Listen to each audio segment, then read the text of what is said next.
Welcome to the Liam Senior Show. I know, right? Not another podcast. But here we are. Join this beer brewing, filmmaking, YouTubing northerner as he catches up with friends, interviews interesting people, and shares opinions no one asked for.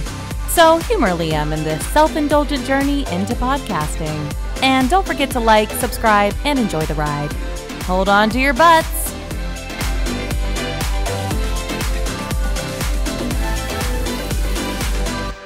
Lee Flanagan, welcome to the Liam Senior Show. Thanks, brother. Appreciate it.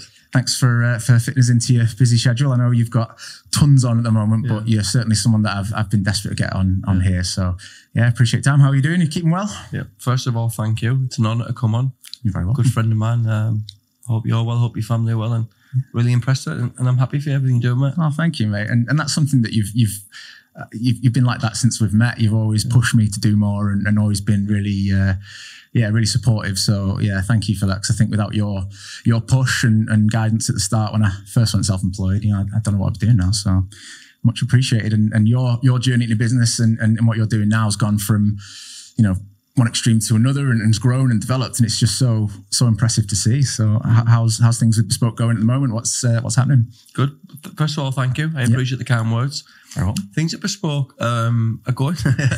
They're going. It's been as with anything, I think the cost of ambition is the unknown, fear of the unknown, exhaustion, bits of failure along the way. But yes, I'm very blessed. I'm very lucky. I work with people I love. I do something that I love, and we're trying our best, mate. Yeah. No, that's good to hear. And it's nice to see so many new bespokers popping up and battling with that fear and taking that plunge. We've seen with the Bespoke Health Group, the expansion into Manchester and beyond, and some advisors who've come on there as, referral partners into fully blown, advisors is tremendous. And it's, I think it's only going to go one way, to be honest, isn't it? Yeah. Well, thanks, Liam. I appreciate it. I think Nathan's done a great job, Nate. I mean, you're one of us, you worked with us for a long time, man. Yeah. Once a bespoker, always bespoke, right? Absolutely. Nathan's done a great job.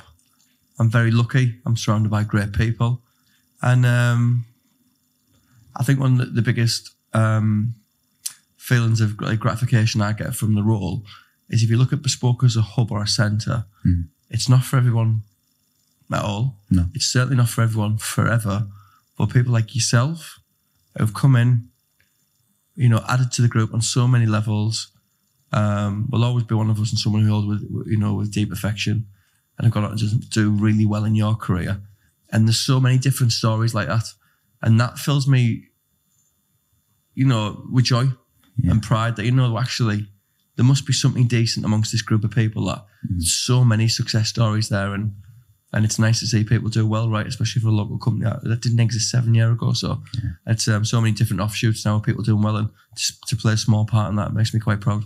Well, I think small part is doing yourself a disservice, because I think you're such a good leader and mentor that I think, yes, you've said it's not for everyone. Self-employment isn't for everyone, and it might look appealing because you see so many bespokers doing so many amazing things, and people might try it and not work out for them, and that's fine. But I think if you've got that desire to do well, it's almost impossible to fail with Bespoke because of that support and that, family environment, as it were. And I'm very proud to be on the Bespoker list, and I'll always be very fond of the time. I think if it wasn't for different circumstances, I'd probably still be with you now, wouldn't I? So I agree. Yeah, I agree, man. I think the self-employed entrepreneur's journey is one where we're becoming a little bit more receptive to it as a society. Yeah. But it's the road less travelled. Yeah. We get conditioned from childhood with our financial, verbal condition from childhood, do you think money grows on trees?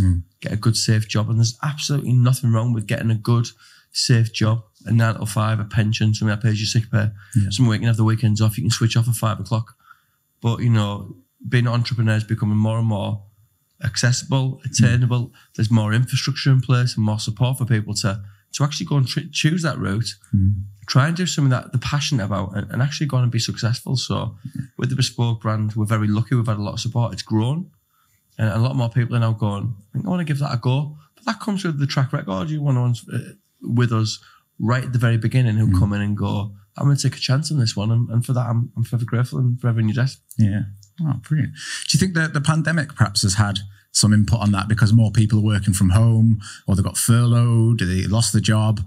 They've always been passionate about something and thought, you know what, I'm going to take the plunge and do it. I think, perhaps there's been some synergy there. Do you think? I think you're right. I think the after effects of lockdown, I think from an economic point of view and commercial point of view, we're just sort of seeing now. Yeah. I think that it's really, really challenging to lead.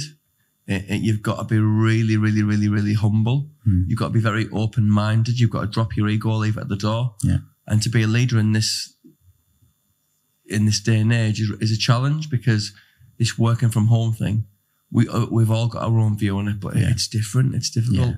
Yeah. Does it have its upside? Definitely, yeah. How can it be a bad thing when people are sat at home with a family? Yeah. Getting flexibility to take the children to and from school. And families, I think that's all about, mate, right? So, we've just been having a chat there. It's absolutely the most important thing. I always think,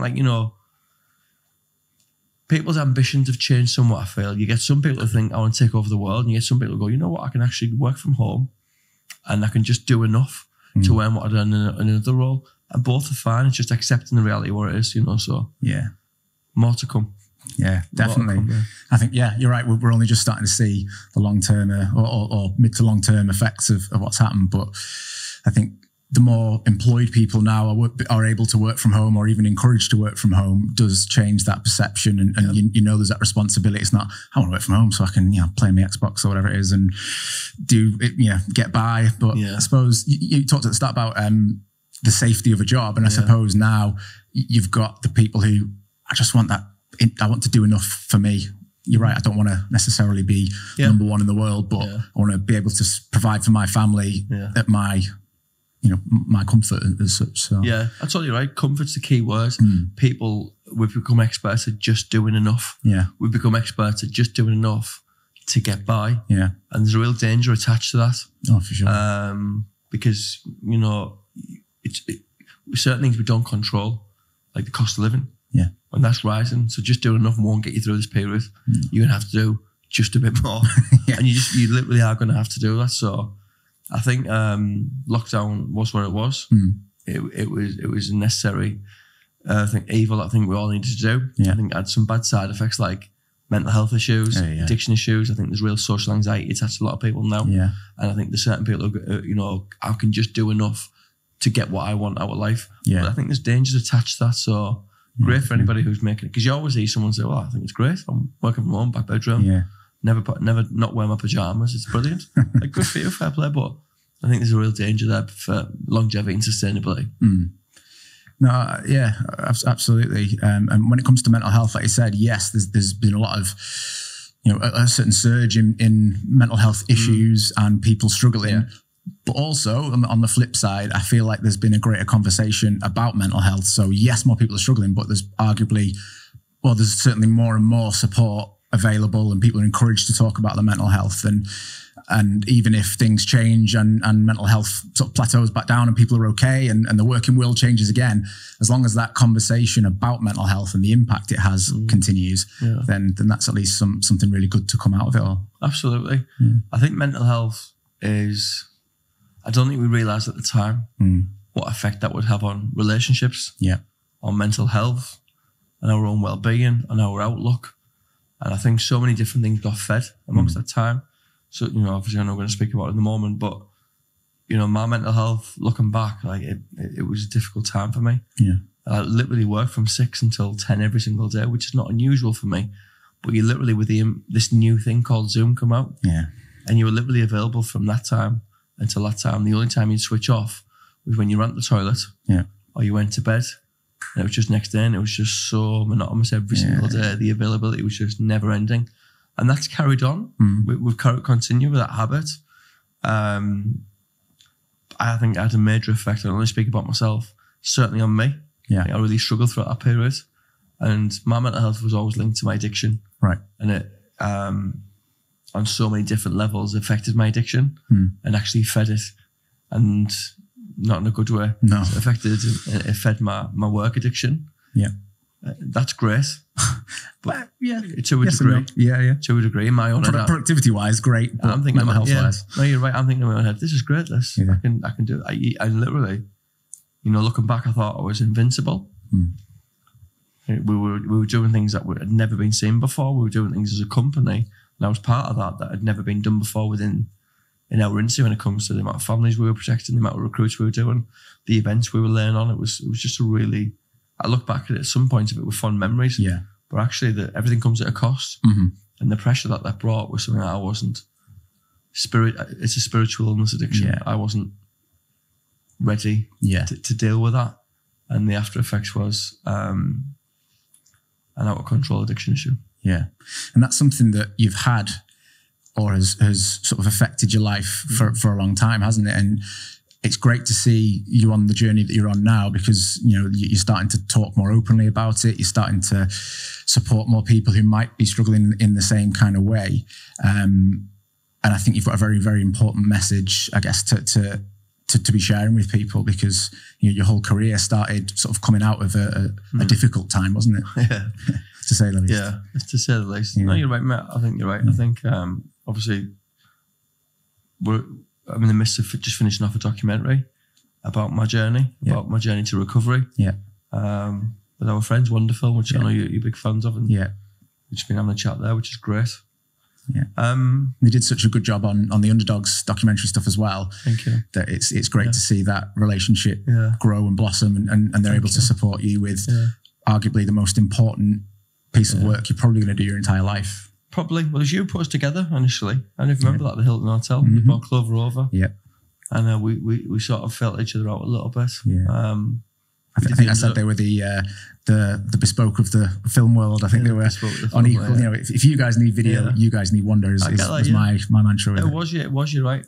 I think me and Clover, someone I got a lot of respect for. There's so many similarities between our two characters. Yeah. We looked at doing the Underdogs too. Lockdown and COVID sort of got in the way of that. Yeah. We sat back down and we started having a look at this project and saying, like, where do we go from here? Like, how do we make the Underdogs 2? And we just started speaking about my addiction and my recovery. And I think the unique opportunity here was to speak about somebody who was at the beginning of their journey of recovery. You see so many different things. I think I seen Jake the Snake Roberts, the wrestler. Yeah. Scott Hall, God bless his soul. There's a basketball called Chris Herron. Yeah. The Basketball Junkie, the film was made upon him. Yeah. There's a lot of different stuff out there about people who were fully recovered, years in recovery. And it was just a case of us to say, well, I'm at the beginning of my journey of recovery. Yeah. I'm going to face the hardest thing I've ever done in my life, without doubt. It's easy to use. Everyone can ring a dealer and anyone can use, and anybody can sort of go into fantasy land and just numb the pain of life. Yeah, it's escapism, isn't it? Yeah. Escapism, it's absolute extreme escapism. That's what work is for me, right? Yeah.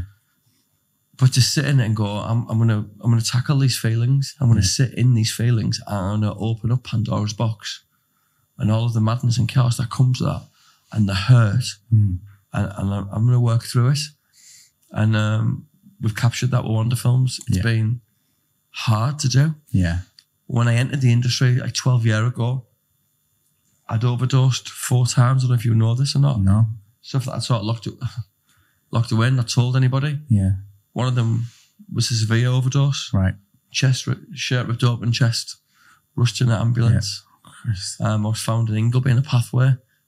It wasn't until recently I was running, I thought, I've been here before. I overdosed there. Oh, wow. It was in the snow. I pick up snow off the ground and lick it on my fingers, and that gave me the ability to have some moisture in my mouth to ring up and ask for help off a 999. I got blue lighted to North Tees. And these are things that I'd never shared before. No. The insanity of my disease, of addiction, and what I'd lived with for so long. And the real parallel of that is, suffering with a disease of addiction and the pain that's attached to that. It was such a big secret. Because no people look, he just goes missing, he just has a bender on the way. It was a lot more than that. Yeah. He's he's off on one and he's doing this, but actually it was rooted somewhere different. He's mad, he's eccentric. This is his release. He's one of the lads. He's a lad that it was dark and it was painful. And it has to be a higher power that's guiding me. Yeah. There has to be a reason that God's kept me alive. Yeah. To have overdosed that many times, to have diced with death so many times. Yeah. And how selfish when I've got such beautiful children. But the disease of addiction, it holds no prisoners. No. It doesn't have a class system. It will come and get you. It doesn't discriminate. It will come and get you. And it is absolutely undefeated. Mm-hmm. And it was a relapse in earlier on in the year, Barcelona, that led me to 2 days of chaos. Yeah. And you'd have to say insanity. If a doctor would have got hold of me, they'd have put me in a padded room, mate, Yeah. and put a white straitjacket on me and just kept me there for my own safety because I was insane. Yeah. I'd crossed the line somewhere and I was broken. The disease had fucking broke me. Yeah. It completely and utterly beat me down and left me a broken man with a trail of destruction, failed relationships, and pain behind me, and I needed help. I mean, it's great to see you getting that help as well. I think with addiction, you can tackle it and think you've beat it and you're successful, and then all of a sudden when your eye slips off that ball, you're right back to, in Barcelona, not knowing what's happening, and you think everything you've built becomes vulnerable then as well, doesn't it? But yeah, definitely. Yeah. I mean, Barcelona was a tough one because I was on the phone to my sister, to Francis, to Aaron, my brother, and I'd had enough of Lee. I seen no way out at that point. Right. I was in a tuxedo and a pair of shirts in my own room. I was insane. And it was at the point where I wanted to end it. Right. And at that moment, when you're stuck in a moment and you feel like you've got nowhere to turn, and you're literally beaten down off this disease, and the pain and the embarrassment and the shame and the guilt it's caused you, and you feel like I don't have anywhere to go, like I can't beat this. No. I can't beat this. You know me, I'm your mate, right? I think my mindset is I think I could probably win the Wimbledon tennis tournament. I genuinely think like I'd have a good go. I think I've got a winning mentality. I think I can win at most things. Yeah. I think I could win the Grand National if I give it a go. And in a couple of weeks trying to ride a horse, I couldn't beat this. It didn't end well for me. No. I tried. I really tried over the years, 20 years. Yeah. Excuse me. This beat me. Wow. It dragged me to my knees and it humbled me.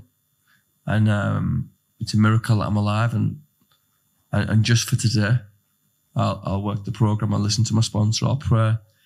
And just for today, hopefully I can put my head in the pillow and I'll remain clean and sober. Yeah. And if I can share that message, because you only keep what you've got by giving it away, that set of spiritual principles, just for today, have kept me clean and sober. And hopefully I can help someone with that.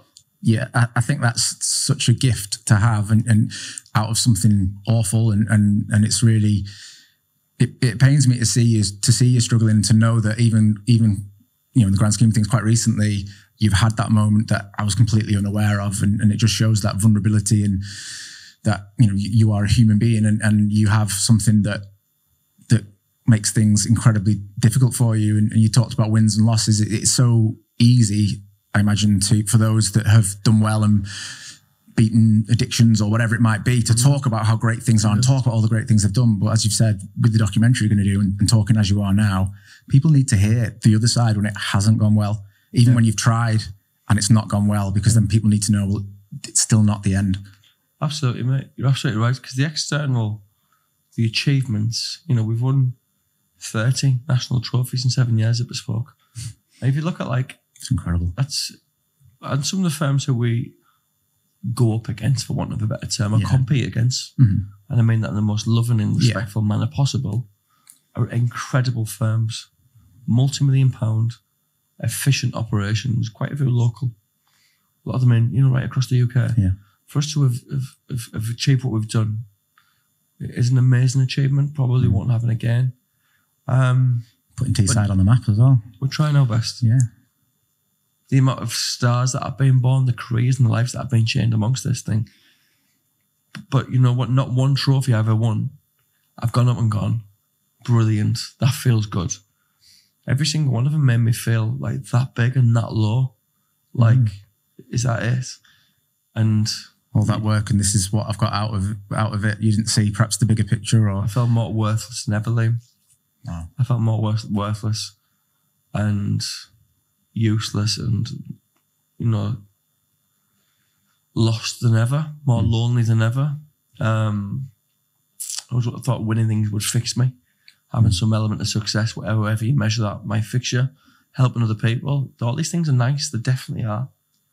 But doesn't help I would you. always end up on the back. I would always end up back on the use. Yeah. And the insanity and the chaos that come with that, and mistreating family, friends, letting people down, broken promises, and that's a big thing to live with. And the pressure just got too much for me, and here I am now speaking and saying, I don't know, I guess I was speaking to someone that said it's great that you, on the outside you're looking, you're part of the leadership team of the #1 firm in the UK, and you're openly saying like, look, I'm an addict, I'm struggling, and this thing here should have killed me too many times over. And having that conversation hopefully can, because listen, you've done the job. It's a tough game, self-employed, but it is a tough thing itself. When you're in an industry like financial services, which other industry do you get paid? You might get took off you 4 years later. In the clawback system. Yeah. That's challenging. Can keep you up at night, that was on its own. Crazy. Keeping up with the Joneses on social media is a new thing that's to us. That's hard. Yeah. Everything's done on a league table. To an addict like me, that was like, I was made for that industry. My addiction, the gift of addiction, I was purposely built for that industry. Perfect for it. Winning, never taking no for an answer. I stay up, I work hard. All these things addiction primed me for. Perfect for it. But a lot of pressure attached with it. And for so many people, the only release is a glass of wine. And leads to another. Whatever it leads to, whatever your addiction is, it's one's too many and a million's not enough. Yeah. That makes sense. Yeah. Yeah. It's with that as well, like, let me get my thoughts together. The addiction, it's like it's hard work, no sleep, burn, like, then you get this achievement that doesn't give you the fulfillment you think it does, then leads to blowout, then leads to picking yourself up off the floor and go again, repeat. Absolutely. And that's not sustainable, is it? Because that's not sustainable. No. Absolutely, it's not sustainable at all, because whatever trophy or whatever car you drive, spiritually I'm broken inside. It's a spiritual illness. It comes up front, doesn't it? It's still there. It's still broken. Like, fucking hell, mate. Like, I've won stuff, left the stage and gone to a room and locked myself there for 4 days. My use is like, don't get this messed up like it's some sort of Hollywood movie, like it gets, glamorized to be. I hid behind the curtain thinking someone's coming to get me. Hiding under my bed. Is there someone under my bed? Walking around the room with knives thinking there's someone in here, they're going to get me. This is so humbling for me to say openly.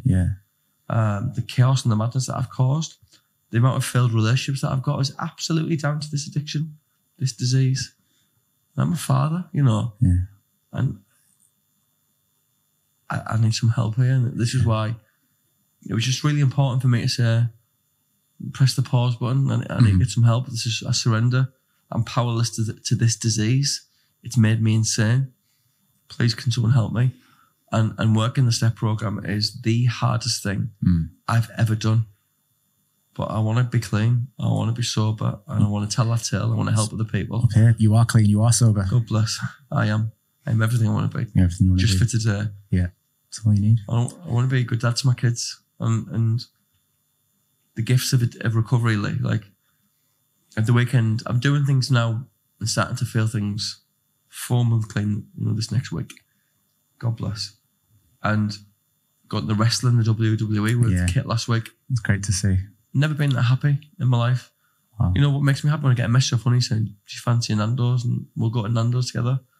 And I sit there, and for addicts like me or anyone who struggles with any form of mental illness, there's very few times when you feel total and utter peace and happiness. And I can honestly say, them moments, I'm just so grateful for them. Yeah.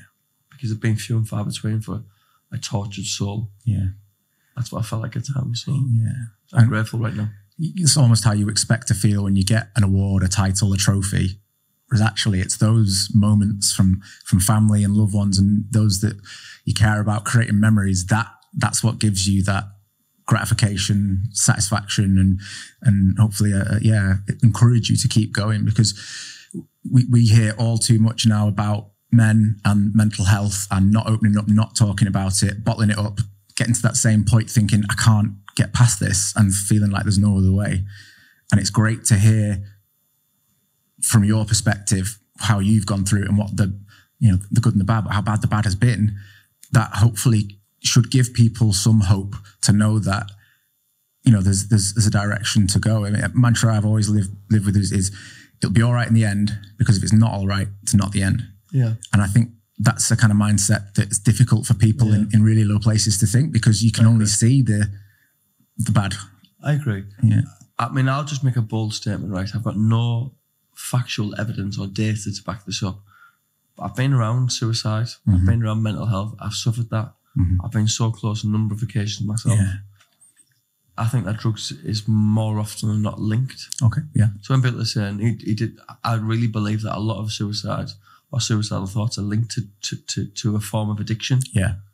Whatever that addiction may be, drugs seems to be the main one that I'm aware of. But that might be because I'm in the midst of it and I'm a drug addict in recovery.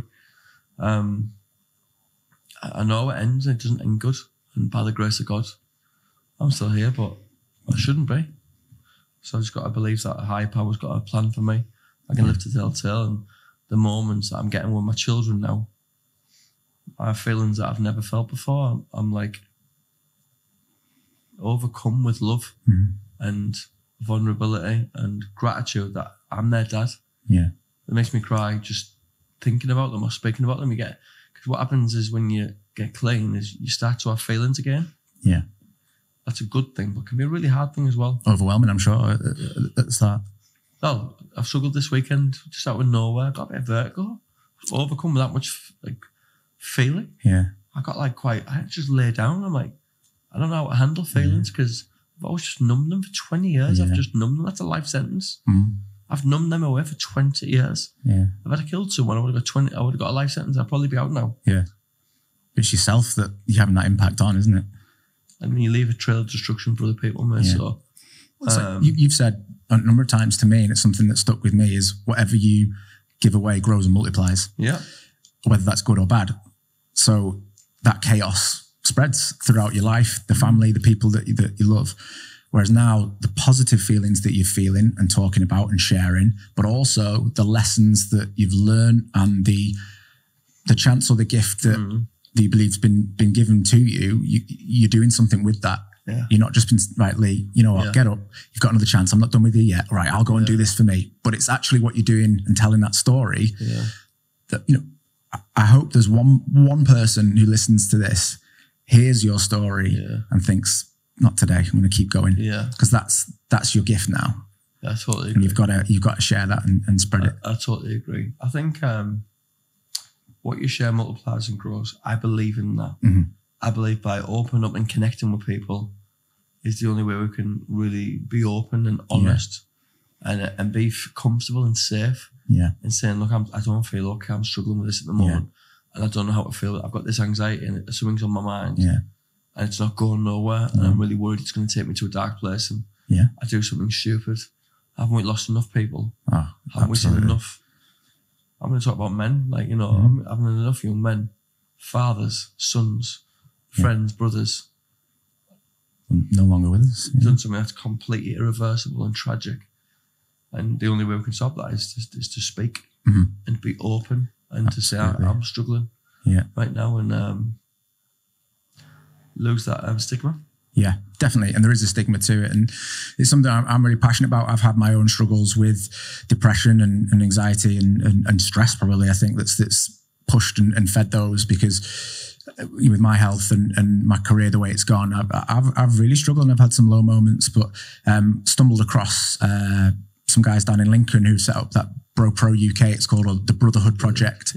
Immediately messaged them, I want to help, I want to do something. So I'm an ambassador for them now. And we're looking to they've got a few sort of branches or chapters, I guess, down in Lincoln, but we want to bring it up to Teesside, and it would be great to get you involved and talk about your experiences to those blokes that have asked and are struggling and need some help, because hopefully to them they can see that it can be really, really bad. But there's hope and there's the potential for change. I think it'd be really good as well, because it's one that I feel like anyone in business or anyone who's struggling or I think just hearing your story of how this all started and the things you had to do that, arguably some of it will have fed into that addiction and given you those struggles, but I still think it's a really important and powerful story. So it'd be great to hear from you sort of how when you're starting out in a completely different space, and then you ended up coming into the insurance world, but you weren't just, you didn't just pick up a laptop and off you went. It was difficult. So it'd be great to kind of hear that story and how that's impacted you throughout your life. Yeah, no problem. Yeah, I think that my story is been at times one of struggle, whether that's just the way my life's been, it's been mapped out, or a lot of it's been self-created. I played football and left school, Hull City. I went and played for Billingham Synthonia. I'm a sinner at heart, and once I come out, I played for them. I had a year at Gateshead, loved it, come back and play for the Sinners. And my career was cut short through addiction. Right. I always said it was injuries. Yeah. Well, it was addiction. Yeah. A different type of injury. But my career was cut through. I stopped playing football at 27. And I convinced myself I didn't love football no more. I convinced myself I couldn't run as fast no more. It was addiction that ruined my career. Okay. 2 days before the FA Bar semi-final, I was on a binge, and I played the final, the semi-final before we played the first game at Wembley. We should have won. We were a better team. If I'd have been fit, I think we would have won. Without sounding quite like arrogant, I think we would have won. We were the better team. Well, the team needs everybody, and if you weren't at 100%, then the team's not 100%, is it? The team played with 10 men. I let my teammates down. I let my family. It's the first time my daughter Honey watched me play, and I was in the back of a come down. Like, that's where I was. That's where my illness took me. I ended up losing my job. I was effectively homeless. I had a lot of debt, and number of overdoses. Yeah, I was a broken soul. I was lost. You felt like you were at rock bottom. It was where it ended up. I mean, I could go on and on. A lot of things that happened was bizarre. Like, I ended up getting a job selling insurance for a company called Combat Insurance. I went on the training course. I smuggled a substance on the training course with me to get me through the week. Yeah. I had £20 to last me the week. I spent that on the first night, getting something to eat and a few beers. And on the Sunday night, this is. So for the rest of that week, my journey wasn't like, I'm going to go and get a qualification at university and go out like that. But that struggle defined and shaped and moulded me. Yeah. And give me the gift of resilience. Okay. Important. The gift of resilience. And I went out, I got my head down, and I didn't have a car. So I walked to and from appointments with a big bag on my shoulders, an oversized suit. A lot of people know I used to wash my shirt in the bathtub because I had one shirt. Yeah. I faced a lot of struggle. I've had times where I had no credit on my phone. I had a credit phone. It's like, what do? Do you give up? I went out knocking on band doors, stopping people. I made it work. Yeah. I made it work, and I had the gift of desperation. And I had to make this work. Yeah. My suicide notes were written out. I knew exactly the way to end it. Right. I actually felt guilty and selfish for not doing it. That was my battle, internal dialogue with myself. They're better off without me. It'll be the best. Yeah. You selfish bastard. You want to live. You're going to burden them poor children. I'm a partner at the time, and her son. You're going to burden them, bless them, with you and your presence and all the shit that comes back with Lee. And I got my head down, and I worked really hard, really hard. And I went from selling insurance 12 years ago. That company got took off the road. Then we went for another company. They got took off the road. And yeah, I faced a lot of adversity, but no more than anyone else. I just got my head down, and I learnt the gift of hard work as well. Yeah. And I worked extremely hard. And somewhere along the line, I think the insurance gods or God, whoever it may be, a higher power, whatever people believe in, I respect, smiled upon me and said, he's working hard and he's trying to put a few wrongs right. And I think the one thing that you can't ever beat, and the one thing that will always be rewarded, is hard work. Yeah. We just don't know when. So it's when we give up and when we keep on going is the key. And then I got some lucky breaks, but you create your own luck. And I started Bespoke 7 years ago. We had 3 team members. That's built now. We've got over 100 now. We've got like 30 or 40 or 50 people in our academy as well. Fantastic. We'll get us 500 advisors in 3 years' time. The amount of trophies we've won, and from a career point of view, and a part of a company, I've looked so many. I think I can count over 20 people, yourself included, who've been part of the Bespoke team and gone on to run their own businesses, whether it be in the business, in the industry, or external like yourself, and gone on to do really well. Now, some people who don't like me will go, that's just a coincidence.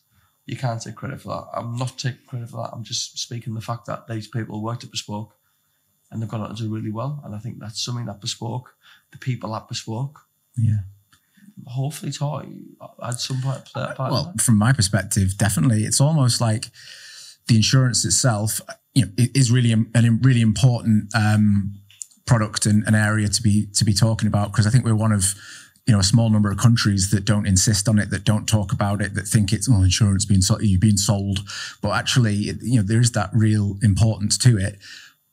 But it's not so much what I learned about insurance at Bespoke, it's what I learned about work ethic and making opportunities for yourself, like you said, creating that luck by getting your head down and thinking, this is what I need to do and this is what I want to achieve, and figuring out how to get there and not giving up. And that can be taken, lifted and applied to another industry or to your personal life or what it might be. And that for me is the biggest takeaway. It's the friendships, the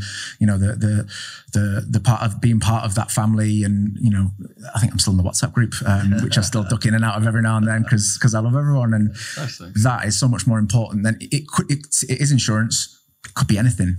Yeah. People don't come to Bespoke because I'd love to sell insurance. Yeah. No, it's because I know if I give 100%, I'm going to get 100% back and I can make something of myself. And I think that is such a huge achievement, more than any trophy or reward that Bespoke have got or record you've broken.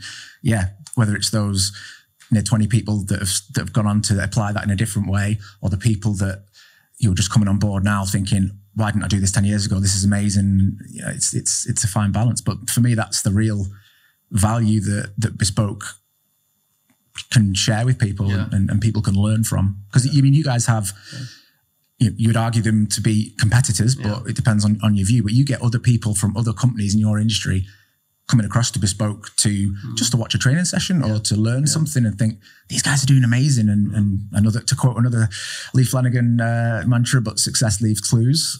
Again, it's something that you're very passionate about, and you are that success to a lot of people. Thank you. Appreciate that. It's very, very kind of you. I'm part of the team. I play a part in that team, definitely.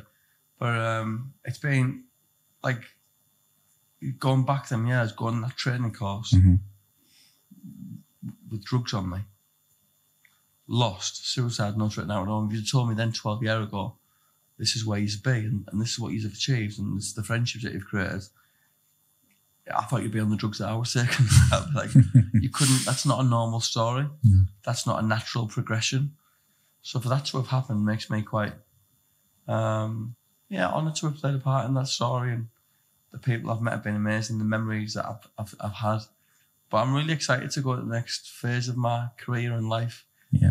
And hopefully had value to people on, because quite a big part of me for so long was like, I convinced myself the disease of addiction told me, if you get clean and you get sober, the eccentricity you have, the madness that you have, like, will you be as effective as a leader? Will you be as effective as a salesperson?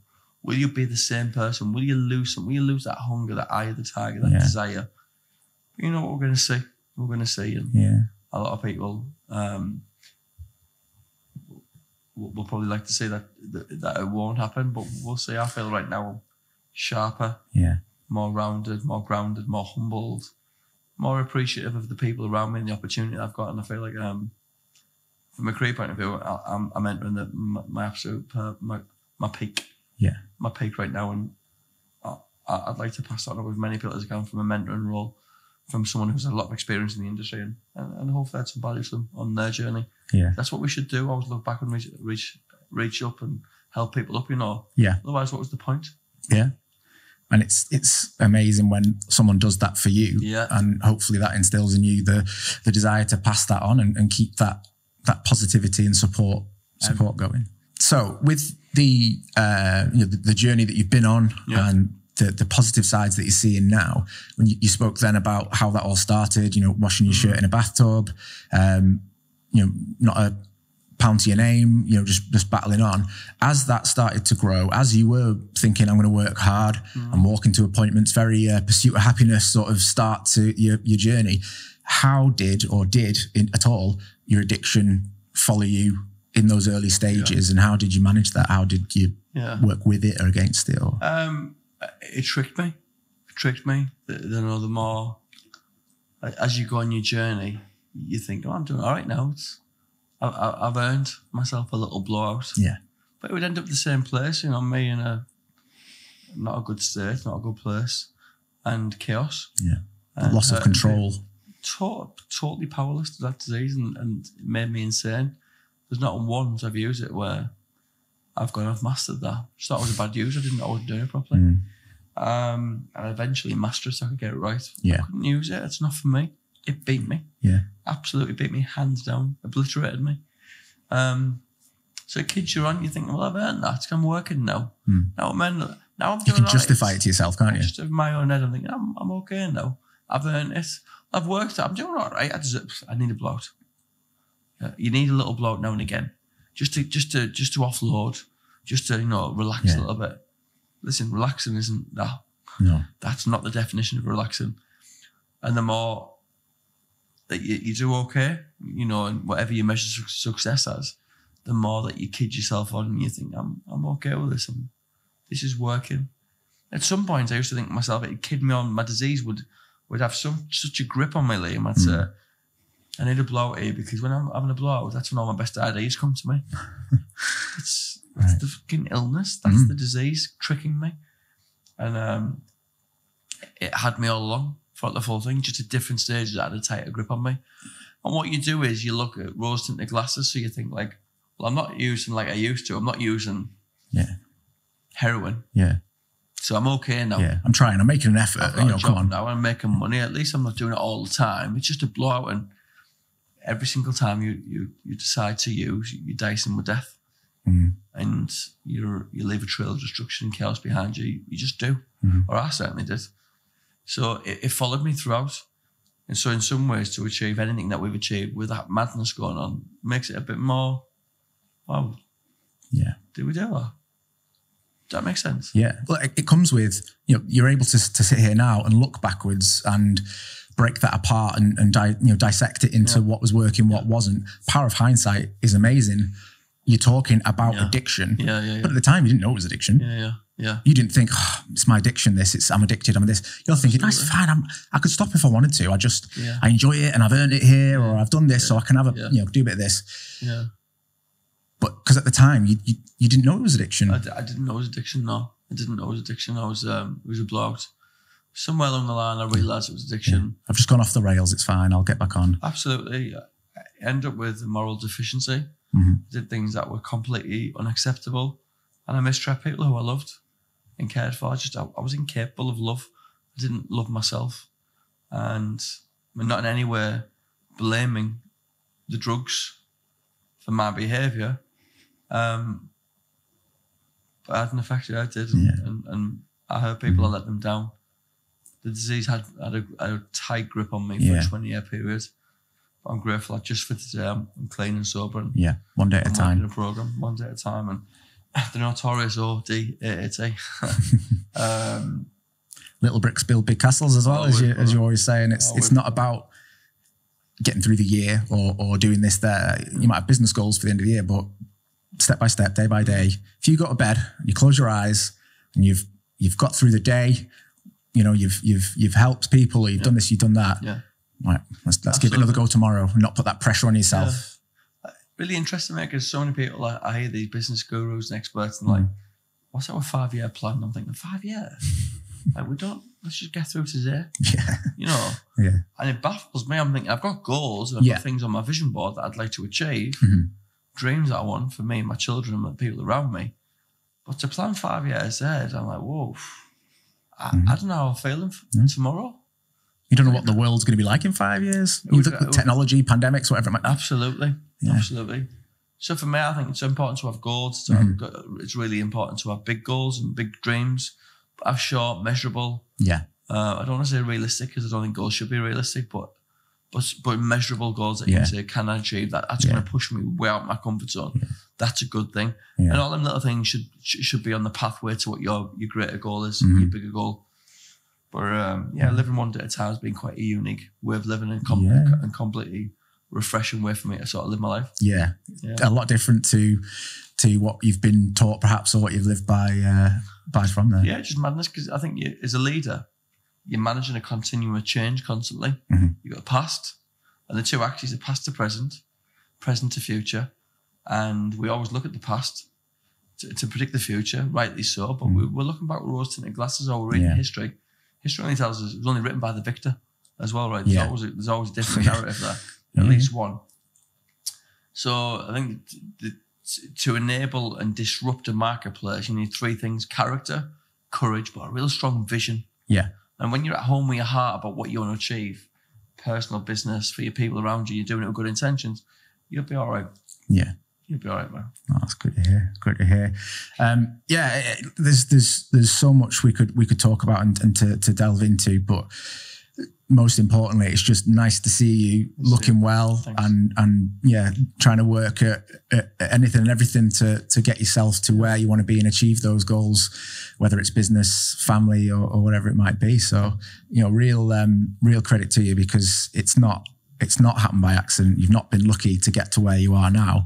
It's come from being able to understand the journey that you've been on and the lessons you can learn from that, good and bad. And the fact that you're sharing those, whether it be on a podcast or in a team meeting with someone who, was up at 5 a.m, delivering Asda food shopping and is now one of the number one advisors in the country. Brad deserves a nod, doesn't he? But thank you. He's a good boy. He is. He's a really top bloke, and it's great to see him achieving the success from the work he's put in. But I guess for you as well, to see the likes of Brad and other advisors who are learning from things that you've learned, and the ups and the downs and the struggles. I mean, that must be better than any award or trophy. Yeah, see people progress and do well. It's like the best thing. You see people, yourself, Brad, Aaron, Darren, Francis, Nathan, Michelle, Haley, Helen. I could go on and on. Anthony, Susie. I could go on and on. It's an honour to play a small part in helping people change the trajectory and the direction of their life. And I'm forever grateful to this industry and the people that I've met. And being a mentor and just passing on anything I've learned, it's my favourite part of the job. Without any shadow of doubt, I still get that same kick when I sit down and go, what is it that you're struggling with? I'm struggling to make appointments. I'm struggling to get referrals. How do I make some money? I've done that before. How about if we try this one? Yeah. And I love that, the exploration of it and the journey and the adventure of, let's go here together. And I want to see these people go for them levels. And it just, you can see them, probably me smiling with it. I love it. I love helping people on that. I'm passionate about helping people. It's something that's very, very important to me. Yeah. And I don't think I'll do this forever either. I think I'll go off in a different direction. Yeah. I think that's natural. In the not too distant future, I think we've got a few bucket list things I want to get done. I want to cement a place from our legacy within the industry. Yeah. I want to put to bed a few other little things. Yeah. And we'll have a look at something else in there. Yeah. But I think I'll always want to do things that will help other people and add value to people. Yeah. And if I can do that, then I'm all right. I think you're doing yourself a disservice when you say that if I can help a little bit or I've made a little impact, because it's a big impact that you're having on a lot of people. To see how you've turned your life around from where you started to where you are now, and that journey that you're going on is amazing to see. And you're quickly gathering this reputation of being an instrumental business leader in the area, and sharing your wealth of knowledge, whether it's industry or personally, is a huge responsibility, but one that it's so great to see you do that. And I'm really excited to see where this next path or venture or part of the business goes. And I'm if I would be, I know, because it's Lee Flanagan, you're going to put 100% into it, and you're going to be seeing how best to achieve those goals. And so I've no doubt that you're going to be absolutely smashing it. Thanks, man. Before we wrap up, talk to the beginning about the new documentary that you're doing with Wonder Films, to talk more about your addiction and from the start point, not the end, and share the good, the bad and the ugly. When are we looking to perhaps see that on our screens, or do you have a date in mind, or is it kind of ongoing? Thanks for that, mate. Thanks for your kind words as well. Really appreciate it. Always very welcome. Look at the contrast there. It wasn't so long ago I'd have killed and brought my neck to say, I think I'm the GOAT of the industry. I think I'm the best ever at it. But I'd probably cringe a little bit that now, because this illness and the recovery, it humbles you somewhat. And my standing and what I've achieved, that's not for me. Your body, your work, and the way that you treat people will be ultimately how you're remembered. It's your legacy. And that's for other people to have an opinion on that one. Yeah. But I've still got a steely self-belief, my ability and my work ethic and the people around me. Yeah. But thank you for your kind words. I appreciate it. You're very welcome.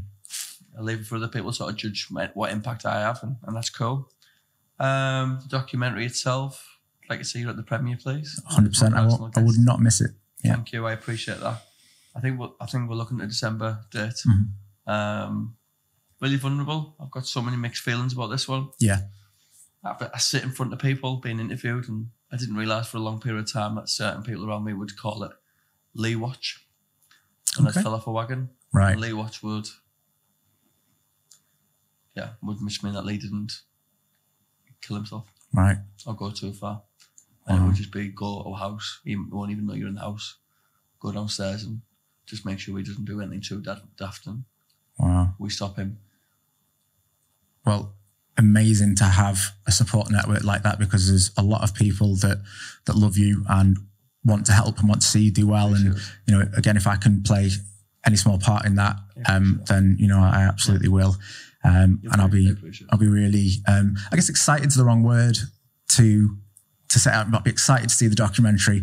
I'm looking forward to experiencing it, but there is that apprehension, I guess, as well, because I'm going to see someone that I really love and care about open up and be really vulnerable. But I see the power of that message, and I think we'll definitely have to link you in with BroPro and get that in front of people and get you involved. But yeah, thank you for sparing a bit of time to come and talk to us and to talk about the things you've talked about. Really, really appreciate. So yeah, thank you very much. And congratulations on everything you're doing. I'm so proud of you, my mate, and a lot of respect for you and your family. And thank you. What you've achieved is amazing. You should be so proud. Oh, thank you. So many people would have tapped out and quit. There's no quitting you. No. Proud of you, mate. Well done. Thank you. Thanks for having me on as a guest. It means a lot to me. The documentary it's fucking brutal. It's hard. It's fucking brutal. Some of the things I've heard, seen and done is challenging, but we must share, we must speak. And hopefully someone can watch that and go, wow. Yeah. There's one video from the last relapse from the room. I didn't nod on it. I sent it to Clover. Wow. And there's whiskey bottles hid around the room. Yeah. And the pillow and all that. I think I hid them in case someone come and try to take them from me. Right. It wasn't about being caught with them, it's about losing them. Yeah. Crikey. So you look at me now, you're thinking, that can't have happened. That was my life. But we need to live this and we need to show and someone go out struggling. Honestly, if I can put that video out and someone goes, I'm struggling, Lee, I've watched that and it's made me reach out and get a little bit of help, and then we're winning. Absolutely. We can't lose no one else to this disease. No, you're absolutely right. It happens all too often, and for you to be as vulnerable as you are and do something that is going to help people is amazing to see. So we'll no doubt get you back on close to the time to talk a bit more about it when you've gone through a bit more and filmed a bit more, and the premiere's on the cards and people can see it. We'll definitely get you back in to talk about that. If you are watching the podcast on YouTube, do leave us some comments and give it a like if you enjoyed it, and subscribe for more videos. And no doubt we'll get Lee back on to finish talking about where we're up to on his journey and how things are going, how perhaps we can help, but how you can get a watch of the new documentary, because I've no doubt it's going to be incredible. And I don't know if looking forward to it is the right word. I don't know what the right word is, but because I love you, I'm apprehensive to see that, but I'll be there and I'm there to share it with you and I'm there for support. So thank you for sparing your time, and all the best for the future. Thank you. Don't forget, if you want to see Liam and his guests, head over to the YouTube channel and don't forget to subscribe. Well, thank God that's over.